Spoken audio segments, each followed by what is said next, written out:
recently acquired a Canon R7 Mirrorless camera with an APS format. It's about 31 megapixels and it has several features that are really handy for model railroad photography. These include automated focus stacking, a very close focusing distance for realistic model railroad shots, and a lot of pixels to work with. So here I'm going to demonstrate how to do focus stacking using their automated system. This is just a brief overview, not a detailed description. The new Canon R7 has automatic focus bracketing, which is very handy for model railroad photography. So here we have a scene of a train and we're going to want to shoot it nice and low. So turn the camera on and we'll click down there for a focus point, and then we just hit this button here and it'll take 10 shots.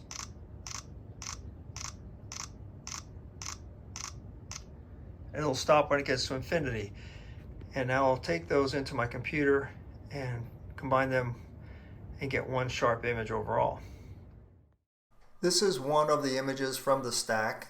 Notice the foreground is out of focus, the engine's in pretty good focus, and you can see the ceiling. That's why I've got to take it into Photoshop. But what I'm going to do is take all those 10 images which have been focused at different points, and then using the Photoshop blend feature, combine them into one image.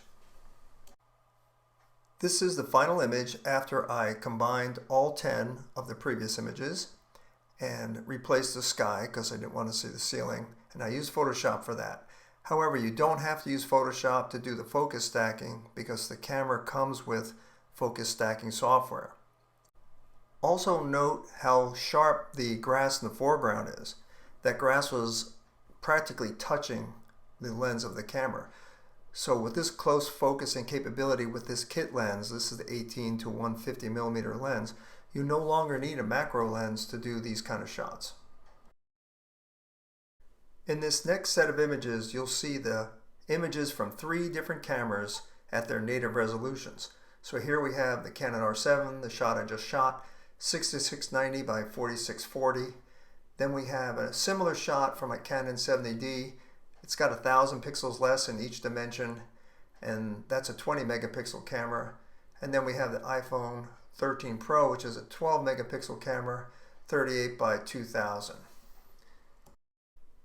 12 megapixel images are great for social media, and probably overkill for social media, but for more demanding applications and for publication, you probably want these higher resolution images. And this Canon R7 with 6000, you can easily do a 2-page spread in a magazine and still leave the editor's room to crop around the image. Another nice feature of this camera lens combination is there isn't much focus breathing.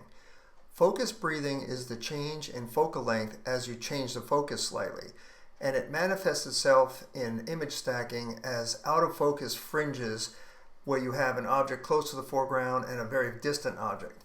And if you look here, you'll see there is no out of focus fringe where the smokestack is and the brick buildings behind it. If you look at the other images I took with the iPhone, you will see that fringe. So another great thing about this camera. I have shot some video with this camera and the results look good, but I will do a more thorough evaluation later. The automated focus bracketing combined with very close focusing and very little focus breathing makes this Canon R7 an ideal camera for model railroad photography.